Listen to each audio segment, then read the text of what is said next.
psychedelic means that you're consuming a substance that the main ingredient that's active in the brain is foreign to the brain. So mushrooms are organic, right? But still psilocybin is a psychedelic because it's foreign to the brain. Simultaneously, LSD is chemical man-made and it's foreign to the brain.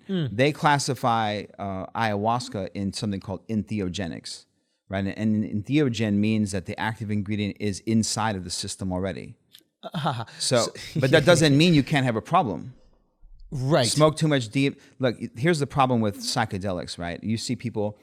So I said I do an average of like 150 ayahuasca ceremonies a year, right? So if you took mushrooms, try taking mushrooms 150 times in a year, right? You're not going to make it. You know what I mean? You're going to be, naked with the trees, Burning Man year round. We're going to be chasing Burning Man all year, right? A fucking dog with a fire hydrant just looking for the next hippie festival, right? You take mushrooms 150 times in a year. I mean, take a LSD. Yeah. You're fried. Game over. Yeah. You're done, okay? Yeah. You can't unfry a steak. That's the brain. That's why you can't pay me to take a drug. You can't pay me to take LSD because it's not like, oh, but Omar, it's the purest. I mean, I know a lot of people, man, and they're, Omar, it's the purest LSD. Like, you don't understand. I don't want to understand. I don't need to understand because I have no purpose. Why would I take this? What is LSD going to give me that I have not already experienced or do not have the possibility of experiencing with, like, there's no such thing. That's why it's the problem with our world today as you're going into it. It's great. I'm glad you opened this up. There's no such thing as an LSD shaman. Right? Like there's no you're on your journey yourself. There's no there's no DMT shaman. Yes. Regardless of what shaman and Tulum tells you, regardless of what popular people say. Yes. It's bullshit. A shaman is somebody who utilizes vibration tools, whether the voice, whether flutes, drums. They use tools to bombard the five sensorial three-dimensional reality in the fourth dimension of vibration, right? Yeah. Vibration to awaken the sixth sense, to take you outside of your own thoughts into your own sixth sense, right? That's that spiritual journey. Now, people consume psychedelics and medicines of different kinds to go into those spaces, but a shaman is someone who works with spirit, and there's no such thing as LSD spirit. What's the spirit of LSD? It's literally a mind fuck, right? And so, like, what's the goal? To trip out of your mind? That's the fear. So what's the point? You know what I mean? It's like the definition of insanity is doing the same thing over and over again, expecting a different result. But at the same time, the point of a trip is to get out of your mind, but that's the fear. That's the ultimate fear, to fry your brain and never be able to come back. Schizophrenia is someone who's stuck in between multiple dimensions. I would serve medicine to that person and fix them. There's another medicine, by the way, that I don't work with called Toei. And I'm not promoting any of this stuff. I'm saying look into this stuff. This medicine is known for fixing bipolar disorder, schizophrenia. It's a leaf. Remember in Alice in Wonderland where she's going down the rabbit hole, right? She's following the white rabbit, and all she had to do was just turn around and stop chasing the rabbit. And at one point when she goes in with the flowers, and the one's like, Alice, stop, you're going the wrong way. They go, what, I am? Like, don't listen to her. That's Brugmansia. She's always fibbing. That flower, that's Toei, right? And I would never serve someone this because it's serious. It's even more. It's like the most psychoactive like plant flower on the earth. But I know like gran maestros, like 50-year.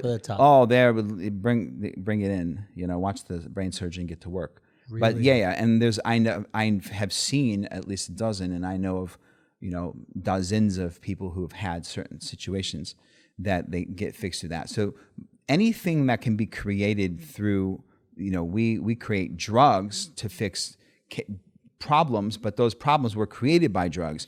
We're going further and further away from nature and finding more drugs to fix the problem, right? But Mother Nature can fix anything that for the children on the earth. So it's like the idea that there's not a plant to fix fill in the blank is crazy. So how do I balance my desperation to find some sort of cure for my brother who I love more than anything in the world, and kind of like fact checking and understanding this experience that he could potentially go through. I mean, I guess at this point there's little to lose, right? Because we've tried these different drugs and it doesn't really help him. But like, I'm only willing to go down this path because of my desperation. But the drugs that they're using are trying to make him normal and be able to operate in society as trying to make you operate, make him a lemming. The goal is let him try to live a normal life, right? Yeah. And the problem is that the program in the mind is scrambled.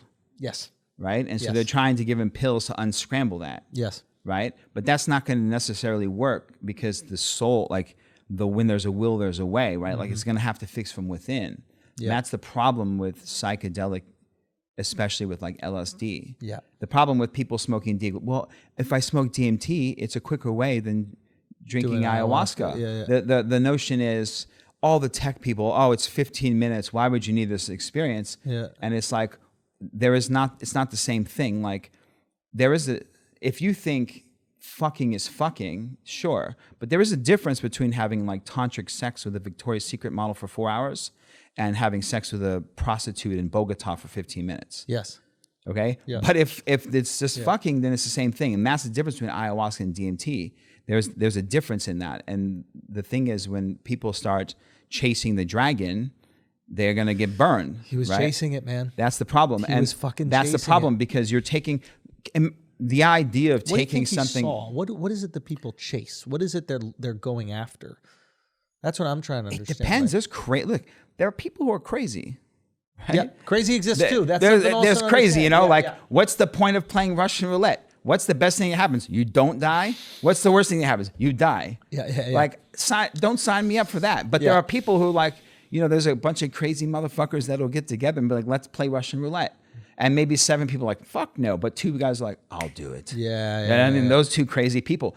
And that's the problem. Like chasing the dragon, then you wonder what happens when you get burned. But when you're burned, you're going to have the scar. Yeah, you can't unburn. And so so LSD, like imagine you're going to take something that's going to scramble up your brain that costs $5. That just sounds crazy, man. It's like $5, man. Like that's nuts. And if you watch these old hippies that were, growing up, like, oh man, they're gone. You see these mushroom, like, the guys. But you haven't experienced that with ayahuasca. You haven't. It's not going to happen. I become sharper. Because I was reading a little. But I don't fuck around, brother. Yeah.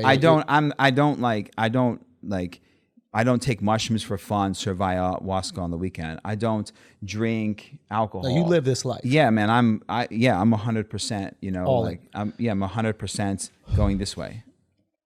I was listening to a podcast actually, and one of the guys on the podcast said that ayahuasca is different from most drugs, medicines, in that the more you take it, the stronger it becomes. Why? Well, I almost know my answer, but I was going to say, I saw you figure it out. Your body, let me see if this is the answer. Your body gets desensitized to things it's not supposed to consume.